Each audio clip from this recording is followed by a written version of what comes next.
In this video, we answer the question, can you have a chemistry channel without talking about the mole? To answer it, we'll be discussing Avogadro's number, a little cheminformatics, and the mole. There are formal definitions, and we'll talk about those a little, but mostly we will be interested in what a mole is, what it means, how it's used, and what problem does it solve. Outside of a skin lesion, a spy inside an organization, or a small mammal, there is a mole that is used in chemistry. A mole, to a chemist, is just a number, like a dozen, only much bigger.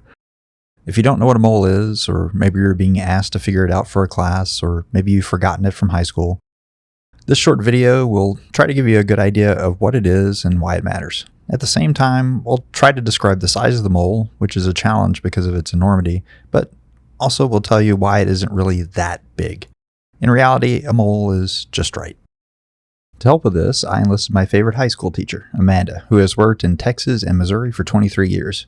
She shared some of the ways she illustrates the mole in the classroom and some of the calculations she goes through. So, what is Avogadro's number and why should you care? The mathematical answer is that it is 6.02214076 times 10 to the 23rd things per mole. Written with scientific notation doesn't really do it justice, so let's write it this way just once. Why is it so large? Because the things it is made to measure are so small. We use a dozen for eggs because it's a convenient number of eggs. If I eat 1 or 2 eggs a day, a dozen will last all week. That's convenient enough because of the size of the egg, which easily fits in the palm of my hand. For atoms and molecules, you often need a large number to be noticeable, which is why the mole is a very large number. The mole is large because it converts from the atomic realm to something humans can easily measure and observe. Why that exact value? For that, we need to define a term, which is the sum of all the atomic weights of the atoms in a molecule. Usually, I've used formula weight for this. More or less equivalent terms you might see are molecular mass and molecular weight. The formula weight is a somewhat general term that can be used to encompass mixtures as well, like if your compound has some water in it.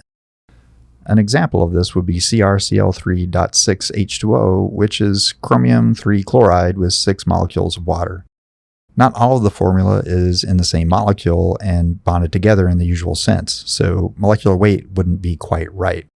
Some of the things in the formula are being held with relatively weak interactions. The formula weight is really just the sum of the masses of the atoms in the system. If you have methane, CH4, it's just the sum of a carbon and 4 hydrogens, and it's this to 4 significant digits. The unit on the weights for atoms and molecules is often listed as AMU, atomic mass units. It was defined as 1/12 of the mass of a specific isotope of carbon, and a carbon atom has a mass of about 12 AMU. For the calculation we just did, notice that we didn't round until we got to the answer, and we used the full values up until then, which usually will give a more accurate result. We should carry at least an extra digit or two past where we were going to round to get accurate values. So if we are rounding our result to 4 significant figures, maybe carry at least 5 sig figs until the end. So methane has a formula weight of 16.04 AMU. What's an AMU?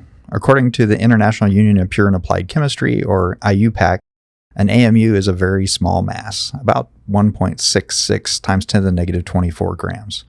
Let's look at what happens when we multiply 1 AMU by Avogadro's number. Here's the full value from IUPAC. The piece in parentheses at the end means that the error in the number is in the last 2 digits. So let's leave those off and use 6 significant figures. What Avogadro's number just did is take 1 AMU and converted it to 1 gram to 6 significant figures using IUPAC's numbers. In other words, what Avogadro's number does is take us from the atomic realm, where we're dealing with masses of atoms and molecules, to the everyday realm, where we're dealing with masses in grams. Avogadro's number takes us from atomic weights and formula weights to what is often referred to as the molar mass, which typically has units of grams per mole. In other words, if you look in the periodic table and you want to know how much of an element in grams you need in order to have 1 mole, or 6.02 times 10 to the 23rd atoms, you see the atomic weight is 26.98, and you know that you need 26.98 grams to have a mole. So why is this important? Consider a simple reaction where chlorine gas, which exists as Cl2, reacts with hydrogen gas, which exists as H2, and makes hydrochloric acid, which is also a gas. For the moment, let's assume this is an actual reaction of two molecules. In other words, we're putting one molecule of H2 in a tiny reactor with one molecule of Cl2. One of the things important to remember here, which is fundamental to chemistry, is the definition of an atom. The first definition of atom in the American Heritage Dictionary is typical: a part or particle considered to be an irreducible constituent of a specified system. In other words, chemists don't make or destroy atoms, we just change bonds. Apologies to all my nuclear chemist colleagues who use high energies to change atoms, but we'll call that atypical. Now we need to balance the equation. Since we can't make or destroy atoms, the number of atoms on one side equals the number of atoms on the opposite side. As a result, one H2 and one Cl2 go to make two HCl molecules. When we do a reaction in the lab, we aren't typically using single molecules as reactants. We measure things that are macroscopic by weighing them or measuring volume. So we look at how much the molecules weigh using their molar mass. For H2, we have two hydrogens. The weight of one hydrogen atom is 1.00794 AMU. So the weight of H2 is 2 times 1.00794, or 2.016 AMU, to 4 significant figures. We do the same for chlorine to come up with a weight for Cl2. The molecular weight of HCl is then the sum of the masses for hydrogen and chlorine, or 36.46 AMU to 4 sig figs. Because of Avogadro's number and the definition of AMU, we know that if Cl2 weighs 70.91 AMU, then Cl2 has a molar mass of 70.91 grams per mole. If Cl2 has a mass of 70.91 grams per mole, of course 1 mole of Cl2 will weigh 70.91 grams. Remember, the units will tell you whether to multiply or divide. Just think of the units you want, in this case grams, and just figure out what operation you need in order to get that unit. In this case, multiply. If I want to know how much 1 mole of Cl2 weighs, I multiply 70.91 grams per mole by 1 mole. Moles cancel and give me grams. If I want to know how much a quarter mole of Cl2 weighs, I multiply 70.91 grams per mole by 0.2500 moles. When we are working in the lab, we are virtually always working with a large collection of molecules, not individual molecules. As a result, we need to weigh them out as a way of knowing how many of the molecules are there, which is the role of the mole. If we have 1 mole of H2 and 1 mole of Cl2, then we know we are reacting equal numbers of molecules. The balanced equation tells us that we will make 2 moles of HCl in the reaction. Because of Avogadro's number, we can calculate that we need 2.016 grams of H2 to have 1 mole. We need 70.91 grams of Cl2 to have 1 mole. And we will make 2.000 moles of HCl, which will weigh 72.92 grams. What if we want to know how many moles are in 2.50 grams of potassium? Potassium has a mass of 39.0983 grams per mole, according to the periodic table. Our weight just has 3 significant figures, so our answer will as well. But we don't truncate the molar mass of potassium, we round at the end. By looking at the units, we can decide the calculation we need to do. We want our answer in moles. It's easy to see we don't want grams in our answer, so we can divide to eliminate the grams, but does that give us our answer in moles? Here's the equation after dividing and canceling the grams in the units.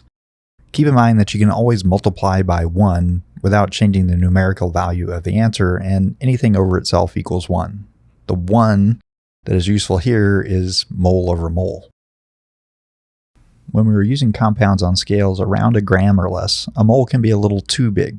So we can convert to millimoles, or 1,000th of a mole. So 1 mole equals 1,000 millimoles, just like 1,000 millimeters is a meter. For 2.50 grams of potassium, we found that it was 0.0639 moles. We can use the conversion factor to put this in millimoles. So 0.0639 moles times 1,000 millimoles per mole equals 63.9 millimoles. This trick of using a mole to convert to grams works for any chemical system, regardless of how complicated.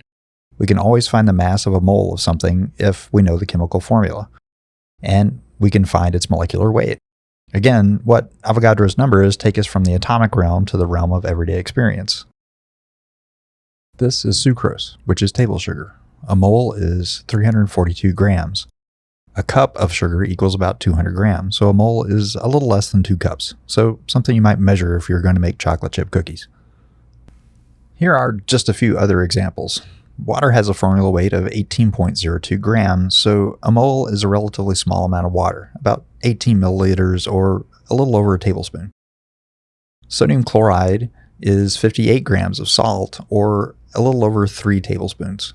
If you use aluminum foil to measure out a mole, 27 grams is around a fistful, about the size of a baseball.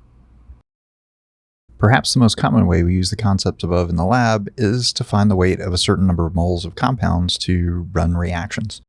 To demonstrate how this is done, we can discuss a reaction published by Sir Geoffrey Wilkinson, who shared the Nobel Prize for Chemistry in 1973 with E.O. Fisher. The reaction, compared to the things we've discussed so far, is relatively complicated, which gives the sandwich complex ferrocene. Ferrocene is one of those molecules that really changed the way we thought about chemistry. It has 2 cyclopentadienyl ligands, which are planar groups with 5 carbons and 5 hydrogens on either side of iron. The iron interacts equally with all 10 carbons, and the compound has many uses and inspired a vast literature in chemistry. The published synthesis by Sir Geoffrey Wilkinson starts with 0.25 moles of iron dichloride, and the question here is how much of each reactant was measured out. We'll use 2 sig figs for the weights. For formula weights, I'll retain at least a couple of digits past that, often more to ensure rounding errors are kept at a minimum. So the reaction being run is this, and we already know that we're using a 1/4 mole of iron dichloride. A couple of quick things if you haven't had a course in organic chemistry. The ET on the nitrogen is an ethyl group, a CH2CH3 group, so HNET2 has a formula of C4H11N. This diethylamine is there as a base to pick up HCl. The proton in HCl is coming from cyclopentadiene C5H6, which is stabilized as the anion. The chloride in HCl comes from the iron. Finally, the structure of ferrocene is drawn with just the shape of the carbon skeleton for convenience. There's a carbon at each vertex of the pentagon, and each carbon has 1 hydrogen on it, so ferrocene has a molecular formula of C10H10Fe. This type of notation where we assume carbons are at the vertices and there are hydrogens to make 4 bonds to the carbon is the norm in organic chemistry, so benzene is typically drawn in the more aesthetically pleasing mode on the left, rather than the less palatable figure on the right. In a very real way, all of this discussion of the structures doesn't matter much. What you need to answer the questions at hand is the stoichiometry and the formula weights.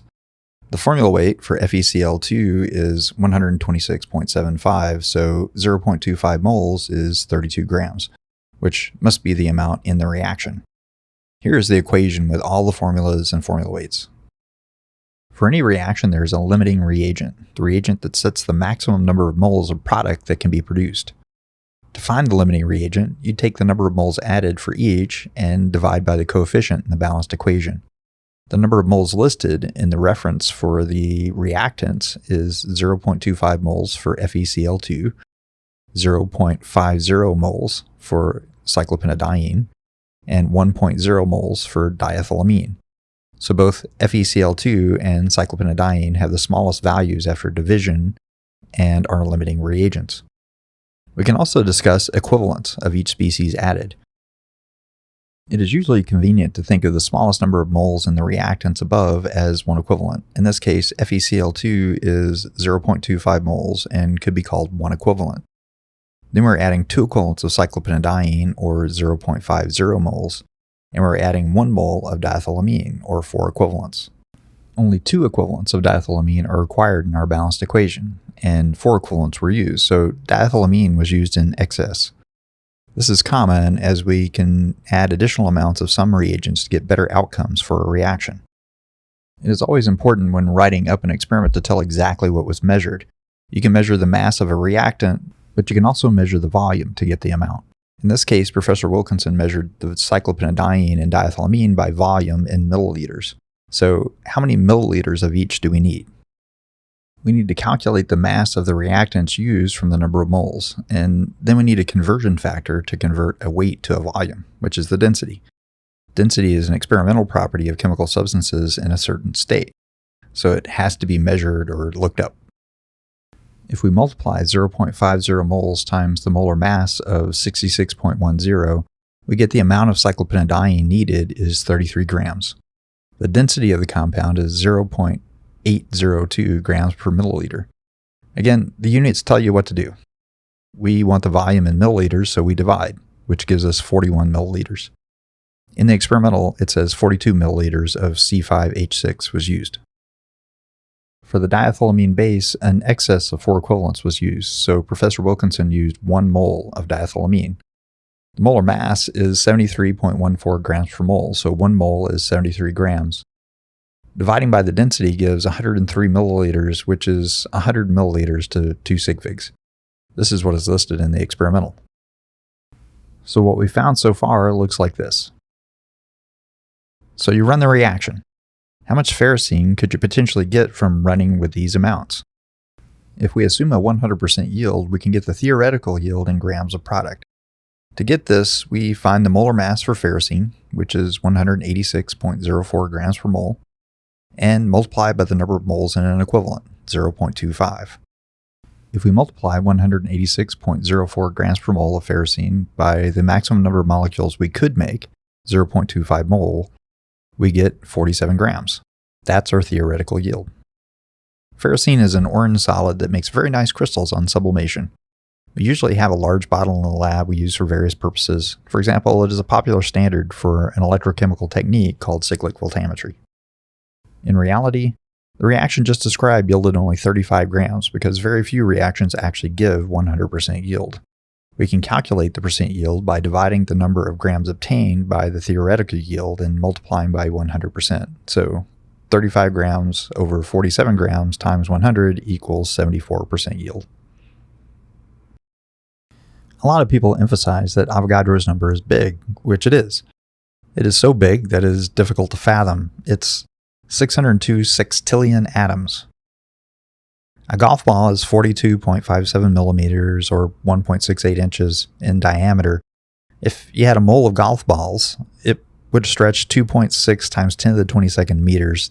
It would take 2.7 million years for light to travel from the first golf ball to the last. The mole is also just right. It takes a sucrose molecule up to something we measure with a kitchen utensil.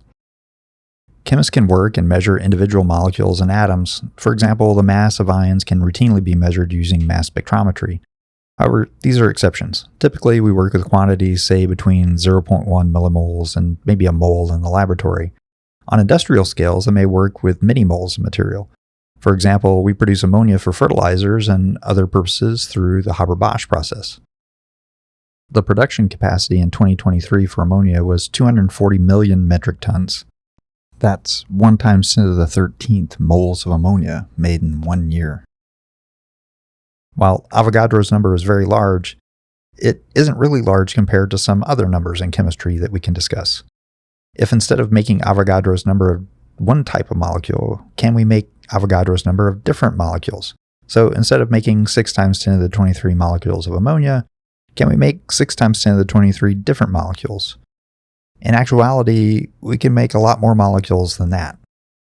A 2019 article found that the number of known compounds has increased exponentially over the last 200 years. In the early 1800s, dozens of new compounds were reported each year.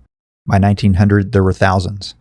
And now there are hundreds of thousands of new compounds reported every year. The American Chemical Society's CAS database now has 219 million different compounds. 219 million reported compounds is impressive, but it's nowhere near a mole of different compounds. But what is possible? How many compounds could we make? Organic compounds are typically made with just carbon, hydrogen, oxygen, nitrogen, and maybe a few other elements. It's estimated that for organic compounds with a molecular weight of less than 500, so not particularly large, there might be as many as 10 to the 60 possible compounds that we could make. That's far, far more than Avogadro's number of individual different molecules that we could prepare. If we assume that each of those molecules has a modest volume of 300 angstroms and we made 1 molecule of each, our molecules would take up about 300 billion times the volume of the Earth. That is from a limited number of elements from the periodic table. Compared to the number of compounds we can make, the size of a mole isn't very large at all. In fact, the size of a mole is just right. It does what it was meant to do, takes us from the atomic level to the size of everyday life. A mole is a really big number, but it's also just right to help us use molecules as humans with our big macroscopic fingers. So, thank you for watching this video on Avogadro's number and the mole. If you watched all the way through, you should have at least a little bit better idea of what the mole is and what Avogadro's number is meant to do. If you enjoyed this video and want to support future videos covering fundamental topics like this one, advanced topics, or anything in between, please subscribe to our channel and give us a thumbs up. We make these videos for fun and as a way of interacting with and giving back to the community, so we greatly appreciate your support. Oh, and don't forget to celebrate Mole Day, which in the US is from 6:02 a.m. to 6:02 p.m. on October 23rd, so 10/23.